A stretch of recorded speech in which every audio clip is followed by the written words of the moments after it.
سیرت کے اور زندگی کے ہجرت کے بعد 7ویں سال پر ہے، اور جیسا کہ آپ جان چکے کہ نبی کریم صلی اللہ علیہ وسلم نے صلح حدیبیہ کے بعد آپ نے شاہان عالم کو خطوط لکھے کہ اسلام قبول کر لیجئے اور ہدایت کے راستہ اختیار کر لیجئے۔ اگر تم ہدایت کا راستہ اختیار کر لو گے تمہیں دگنا اجر ملے گا، تمہارا اپنا اسلام قبول کرنے کا اجر بھی اور تمہاری عوام کے اسلام قبول کرنے کا اجر بھی، کیونکہ ہمیشہ سے حکمرانوں کا عقیدہ عوام کا عقیدہ رہا ہے، اور اگر اسلام قبول نہیں کرو گے تو دوہرے گناہ کے سزاوار ٹھہرو۔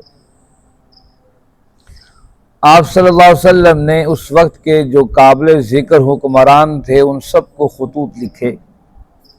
گویا کہ اسلام عرب کی سرزمین سے نکل کر عجم اور باہر کے علاقوں کا سفر کر رہا تھا۔ جہاں جہاں آپ کے خطوط پہنچے وہاں پر آپ کا نہ صرف پیغام پہنچا بلکہ وہاں پر اسلام کی شمع روشن ہوتی چلی گئی۔ اگرچہ بعض حکمرانوں نے اسے ایکسیپٹ نہیں کیا، قبول نہیں کیا، لیکن اس کے باوجود وہاں پر مشعلیں اسلام کی روشن ہوئیں، کیونکہ جو صحابی جاتے تھے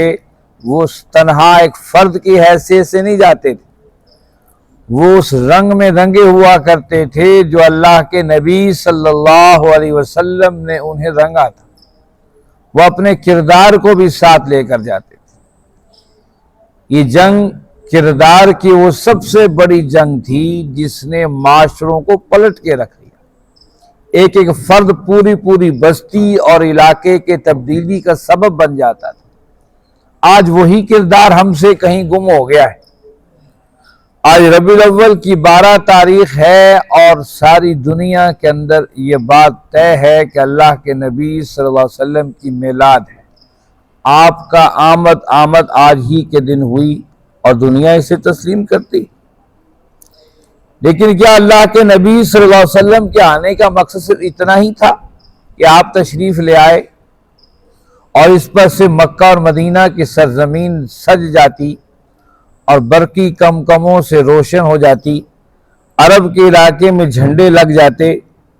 اور پھر پورے گلیاں اور بازار مکہ اور مدینہ عرب کے سج جاتے؟ کہ آپ اور ہم تک وہ کردار پہنچتا؟ یہ اہم سوال ہے کہ وہ آپ و ہم تک وہ زندگی کے وہ طور طریقے پہنچتے؟ کیونکہ صحابہ نے کمکمی اور بجلی اور بلب اسی کو سمجھا جو کردار کے اندر اللہ کے نبی صلی اللہ علیہ وسلم نے روشن کر دیا تھا۔ اسی کردار کو لے کر صحابہ پھیلتے چلے گئے، چاہے وہاں کے حکمرانوں نے اس کو قبول نہ کیا ہو، لیکن اس سفیر کے وہاں رہنے سے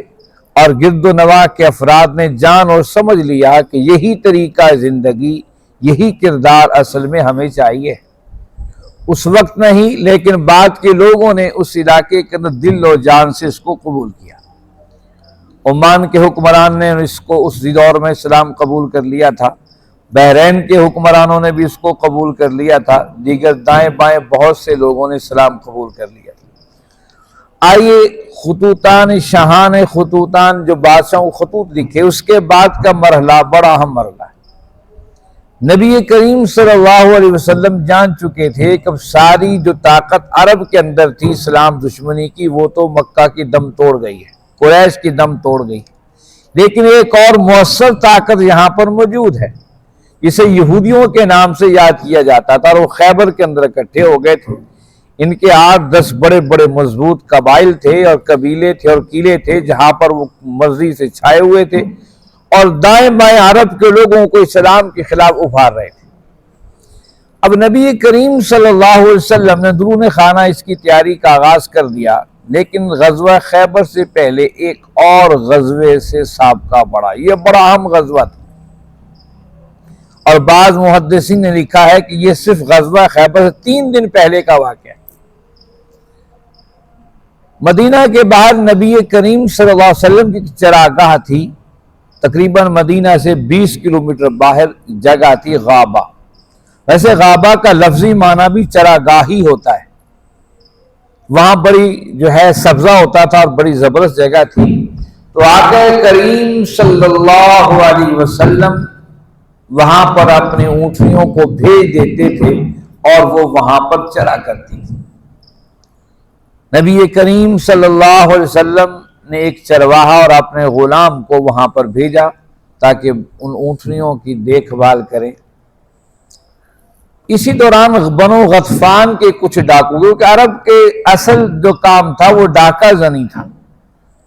وہ دیکھتے تھے جہاں پر بھی کوئی تنہا کوئی تھوڑا بہت کہیں بھی مال نظر آتا وہ اپنی زندگی کو بچانے کے لیے حملہ آور ہو جایا کرتے۔ اس وقت جب کہ اللہ کے نبی صلی اللہ علیہ وسلم دنیا کو تہذیب سکھا رہے تھے، حکمرانوں کو نہ صرف خط پہنچایا بلکہ خط لکھنے کا طریقہ بھی حکمرانوں کو بتایا کہ یہ طریقے ہوا کرتے ہیں خط لکھنے۔ وہاں کے حالات یہ تھے کہ عرب کے اندر ابھی بھی بنو غطفان ایک ایسا قبیلہ تھا جو بڑے قبائل میں شمار ہوتا تھا، ابھی تک وجد اور گنوار ہی تھا۔ وہ پرانے آباء و اجداد کے طریقے ڈاکے مارنے حملہ کرنے ان کا شیوا تھا۔ انہوں پتہ چلا کہ یہاں پر مدینہ سے 20 کلومیٹر دور وہ جگہ ہے اور جہاں نبی کریم صلی اللہ علیہ وسلم کی اونٹنیاں چرتی ہیں۔ انہیں کیا غرض تھی جس کی بھی اونٹنیاں ہوں ڈاکہ مارنا تھا، اور رات کو آئے اور ڈاکہ جو مارا اور وہ جو چرواہا تھا اسے بھی شہید کر دیا، قتل کر دیا، اور مال اونٹنیاں لے کر وہاں سے نکل پڑے کڑے۔ حضرت سلمہ بن اکوع رضی اللہ عنہ صحابی رسول ہیں، ابھی انہیں پتہ نہیں تھا، یہ اپنے ہی دھن میں اللہ کے نبی صلی اللہ علیہ وسلم کی خدمت کے لیے اپنی طرف سے چراگاہ جا رہے تھے کہ وہاں میں جاؤں گا، اونٹنیوں کا خیال رکھوں گا، پانی پلاؤں گا، دیکھوں گا حضور کے چرواہے خدمت کر بھی رہے ہیں کہ نہیں کر رہے۔ حضور صلی اللہ علیہ وسلم کی اونٹنیاں ہیں تو حضور کے صحابہ جو تھے حضور کی چیزوں سے ہی محبت کیا کرتے تھے، صرف آپ سے محبت نہیں کرتے تھے، آپ سے جڑی ہر چیز سے محبت کرتے تھے۔ سلمہ بن اکوع فرماتے ہیں کہ مجھے خیال آیا کہ جو چھوڑی تھی اللہ کے نبی صلی اللہ علیہ وسلم اونٹنیاں میں جا کر دیکھوں تو صحیح کیسے چل رہی ہیں، کیسے دودھ اور کھانا اور یہ چارہ چر چگ رہی ہیں، اور چرواہوں کی کسی نے خدمت کی ہے کہ نہیں۔ سلمہ بن اکوع اپنے اندازے سے وہاں پر جب پہنچے تو وہاں تو عجیب منظر تھا۔ وہاں بنو غطفان کے جو لوگ تھے وہ اللہ کے نبی صلی اللہ علیہ وسلم اونٹنیاں لوٹ کر اور چرواہے کو قتل کر کے چل پڑے۔ اب ایک نبی کریم صلی اللہ علیہ وسلم کے غلام تھے، وہ بچ گئے تھے، آپ جو تھے ان کے پاس سواری بھی نہیں تھی سلمہ بن اکوع رضی اللہ عنہ کے پاس، وہ حضرت طلحہ سے گھوڑا ادھار مانگ کے لے کر آئے۔ جب یہ منظر دیکھا کہ بنو غطفان کے لوگ لوٹ کر سامنے چلتے چلے جا رہے ہیں، انہیں بڑا غصہ ہے، ان کے پاس تیر کمان کے سوا کوئی ہتھیار نہیں تھے۔ انہوں نے فوراً اپنا گھوڑے سے اترے اور کہا کہ دیکھیے یہ حضرت طلحہ کا گھوڑا ہے، یہ ان کی امانت ہے، کہیں نقصان نہ پہنچے، ان کے حوالے کر دو، اب میں جانوں اور یہ جانے، جا کر اطلاع کر دینا اللہ کے نبی صلی اللہ علیہ وسلم کو اور صحابہ کو کہ یہ حرکت بنو غطفان کے لوگوں نے کی ہے۔ یہ کہہ کر اللہ کے نبی صلی اللہ علیہ وسلم کے غلام کو دوڑا دیا اور خود پیدل دوڑ پڑے بنو غطفان کے اس قافلے کے پیچھے، ڈاکوؤں کے پیچھے لوٹ کر جو جا رہے تھے۔ سلمہ بن اکوع رضی اللہ عنہ بڑے تیز رفتار تھے، حالانکہ لوگ گھوڑوں پر سوار تھے، اونٹوں کو قابو کیا ہوا تھا اور بڑی تیزی سفر کر رہے تھے۔ سلمہ بن اکوع رضی اللہ عنہ ان کے قریب جا کر جھاڑیوں میں چھپ کر ان پر تیر برساتے، جب وہ مڑ کر آتے تو سلمہ بن اکوع بھاگ کر فرنٹ پر آ جاتے، فرنٹ سے تیر برساتے، اور وہ پیچھے سے بچتے، جب آگے سے حملہ سمجھتے کوئی بہت بڑا قافلہ ہے ہم پر حملہ آور ہے جو آگے سے پیچھے سے ہمیں گھیرا ہوا ہے، وہ پھر بھاگ کھڑے ہوتے۔ سلمہ بن اکوع رضی اللہ عنہ پھر پیچھے دوڑتے اور پیچھے سے حملہ کرتے، اور پھر جب پیچھے مڑ کر وہ کافر دیکھتے تو آپ آگے سے بڑھ کر حملہ کرتے۔ اب وہ اور تیز دوڑیں اپنے جانوروں کو لے کر، اور سلمہ بن اکوع اور تیز دوڑے۔ اب سلمہ بن اکوع رضی اللہ عنہ کے اس حملے کو دیکھ کر بنو غطفان کے لوگ سمجھے کہ شاید کوئی بہت بڑا لشکر ہم پر حملہ آور ہے، وہ آہستہ آہستہ اللہ کے اونٹنیوں کو چھوڑتے چلے گئے۔ 20 سے قریب اونٹنیاں تھی، سب کو چھوڑ دیا، لیکن سلمہ بن اقوا کو یہ غصہ تھا کہ حضور صلی اللہ علیہ وسلم کی اونٹنیوں پر حملہ کیا کہ جرأت کیسے ہو گئی، لیکن وہ پیچھا نہ چھوڑ، بھاگتے رہے۔ اب انہوں نے سوچا کہ ہم اس قافلے لشکر سے کیسے بچیں، یہ تو کوئی بہت زیادہ لوگ ہیں ہم پر حملہ آور ہیں۔ ان نیزے جو اضافی تھے پھینکنے شروع ہو گئے، تلواریں پھینکنے شروع کر دی جو اور بوجھ تھا تاکہ ہم وزن کو کم کریں اور تیزی سے بھاگیں۔ 30 کے قریب زرہیں اور 30 کے قریب تلواریں اور نیزے انہوں نے پھینکے۔ سلمہ بن اقوا رضی اللہ عنہ ان کے اوپر پتھر رکھ کر اس طرح کا نشان بنا دیتے گویا کہ پیچھے آنے والے صحابہ کو پتہ چل جائے کہ یہ مال غنیمت ہے جو ہمارے ہاتھ آئے۔ ادھر وہ ان کو سنبھالتے بھی صحیح اور پھر دشمن کے پیچھے دوڑ پڑتے، یہاں تک کہ سلمہ بن اقوا رضی اللہ عنہ فرماتے ہیں کہ وہ سارے پیاسے بھوکے ایک جگہ بیٹھے پہاڑی کی گھاٹی کے اندر اور وہاں بیٹھ کر کھانا کھانے لگے اور ساتھ چکنے رہے کہ ہم پر حملہ آور کون ہے۔ آخر عرب بھی بڑے ذہین تھے، کہا کہ ہم پر حملہ کرنے والا ایک ہی بندہ ہے، 2 نہیں ہے، 4 نہیں ہے، 5 نہیں ہے۔ اب انہوں نے اندازہ لگایا کہ یہ پہاڑی جو ہے اس کے اوپر وہ شخص بیٹھا ہوا ہے، ان کا اندازہ بھی صحیح تھا۔ سلمہ بن اقوا فرماتے ہیں وہ پہاڑی پر چڑھے، تقریباً 6 افراد تھے، میں بھی ان کے قریب آنے کا انتظار کر رہا تھا یہاں تک کہ میری آواز سن لیں۔ جب قریب آ گئے میں نے کہا سنو میں سلمہ بن اقوا ہوں رضی اللہ تعالیٰ عنہ، اور اگر میں تمہیں پکڑنا چاہوں تم کتنے تیز رفتار کیوں نہ ہو اپنے سواریوں پر بیٹھ کر میں تمہیں پکڑ لوں گا، لیکن تم اگر مجھے پکڑنا چاہو نہ تو تمہاری تیر مجھ تک پہنچ سکیں گے نہ تو مجھے پکڑ سکو۔ اب سلمہ بن اقوا کا نام تھا کہ وہ دوڑ کے اندر ان کی مثل مشہور تھی عرب کے اندر، ان کا بات تو صحیح ہے۔ واپس آگے کہنے کا اچھا اب نکلو یہاں سے، نکل کر پہاڑی گھاٹی میں جو ہی داخل ہوئے سلمہ بن اقوا رضی اللہ عنہ نے پہاڑی سے پتھر برسانے شروع کر دی۔ اب وہ کہیں کہ جان چھوٹے کیسے چھوٹے، یہاں تک کہ نبی کریم صلی اللہ علیہ وسلم یا اپنے صحابہ کے جھرمٹ میں یہاں پر پہنچ گئے، اس لیے اس کو غزوہ غابہ بھی کہا جاتا ہے۔ اور غزوہ وہ جنگ ہوتی ہے جس میں اللہ کے نبی صلی اللہ علیہ وسلم بنفس نفیس شریک ہو۔ اب حضور اس وقت پہنچے جس وقت وہ پانی پینے کے لیے ایک جگہ روکے،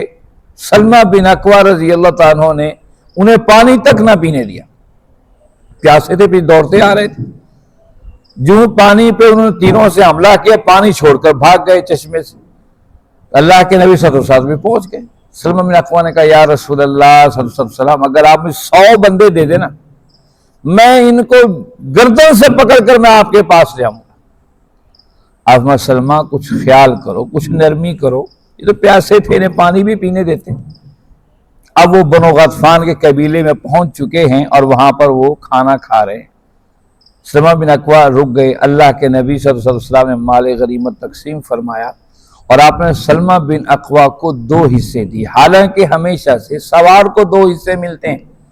ایک سوار لڑنے والا اور ایک جو جس سواری پر سوار ہو اس کا حصہ، لیکن اس غزوہ میں آپ نے سلمہ بن اقوا کو 2 حصہ دیا، فرمایا تم میں سے سب سے بہترین دوڑنے والے سلمہ بن اقوا ہیں رضی اللہ عنہ۔ پھر جب صحابہ جو پیچھے تھے وہ بھی قریب آ گئے، آپ نے صحابہ سنو جو اپنی بیعت کی وفاداری کرنے والا ہے، اپنی بیعت کی وفاداری کرنے والا جس نے اللہ اور اس کے رسول سے بیعت کی، اگر تم نے کسی کو دیکھنا ہو وہ سلمہ بن اقوا کو دیکھ رضی اللہ تعالیٰ۔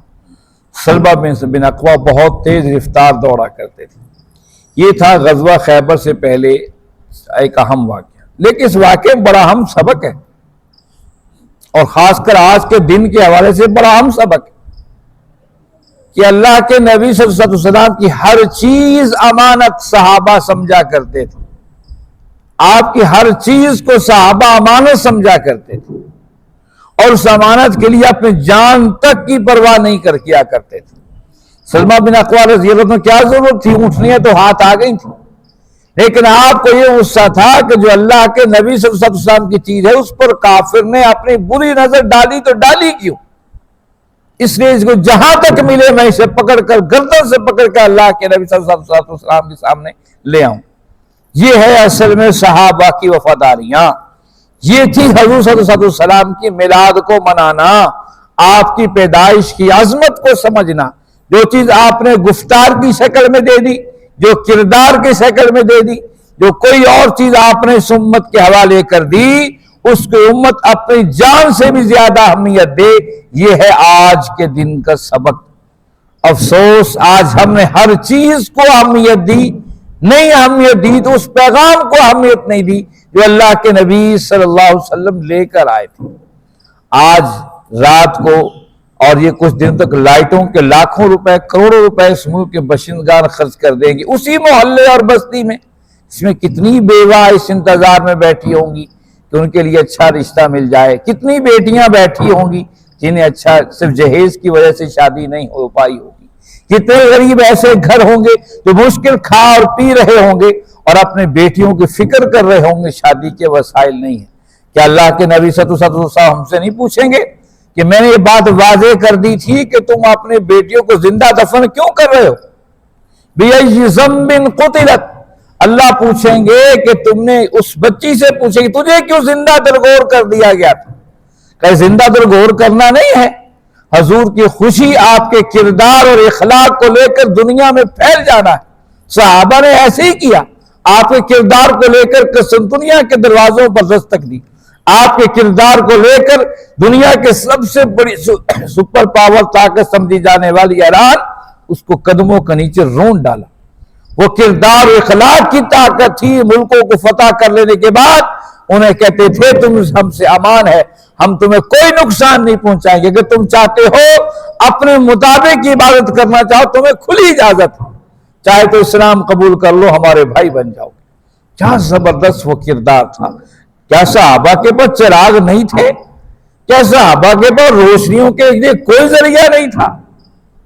کیا صحابہ کے وسائل نہیں تھے؟ عثمان غنی رضی اللہ عنہ لاکھوں روپے اگر غزوہ تبوک پہ دے سکتے، لاکھوں روپے اس کام پر خرچ نہیں کر سکتے تھے۔ وہ سمجھتے تھے کہ عمل اور کردار سے انسان کی زندگی سجتی ہے، عمل اور کردار سے بستیاں سجتی ہیں، عمل اور کردار سے محلے سجتے ہیں، عمل اور کردار سے افراد اور اجتماعیت سجتی ہے، عمل اور کردار سے ریاست ممالک پھلتے اور پھولتے ہیں۔ یہ عمل اور کردار ہے کہ یورپ دنیا کے اندر غالب ہے، عمل اور کردار کو آپ اور ہم نے چھوڑا۔ آج 57 اسلامی ملک خاموش تماشائی غزہ پر ہوتا وہ ظلم دیکھتے چلے جا رہے ہیں۔ آئیے آج کے دن اس سبق کو ازبر کر لیجئے، حضور کی آمد کا مقصد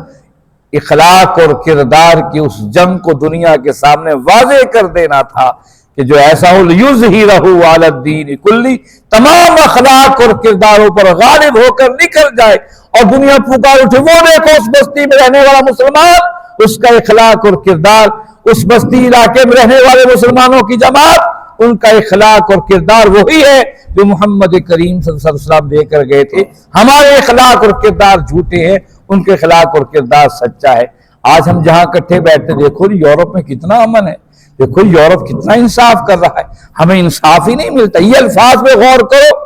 کیا آپ اور ہم حضور کی دعوت یہ تھی کہ وہ خطے جن پر اسلام ہے وہ انصاف سے خالی ہو جائے؟ اور وہاں حضور فرمائے کہ اگر میری بیٹی فاطمہ بنت محمد جو انسان ہزاروں کروڑویں حصے کا ایک لمحہ بھی تصور نہیں کر سکتا کہ آل محمد حضور کی اہل بیت اتنا بڑا کام کر سکیں، لیکن آپ اس امت کو بتایا کہ وہ